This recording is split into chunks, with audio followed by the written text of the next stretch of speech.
He then switched to saying it was a mistake and just happened, which was hilarious because Megan's overnight bag was clearly visible in the corner. After about 10 minutes of me just laughing, they both got dressed and left together, probably thinking I'd completely snapped.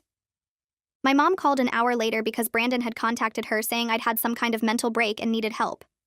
She rushed over and found me calmly packing Brandon's stuff into boxes while eating takeout. When I explained what happened, she was horrified that I wasn't devastated and kept asking if I was in shock. I told her I was perfectly fine and she accused me of being in denial. The next day at work was even better. Megan had called in sick, but everyone knew because Brandon had tried to do damage control by telling people I'd gone crazy when I caught them. My coworkers expected me to be destroyed, but I walked in completely normal, brought donuts for everyone, and acted like nothing happened. When people asked if I was okay, I'd just smile and say I'd never been better. My boss pulled me aside concerned about my mental state, and I assured her I was perfectly functional. The real kicker was when Brandon kept texting, asking when we could talk about fixing things. He actually thought we were still getting married. I responded with laughing emojis and nothing else. He showed up at my office begging to discuss our relationship, and I just laughed in his face again. Security had to escort him out while I waved goodbye, still giggling.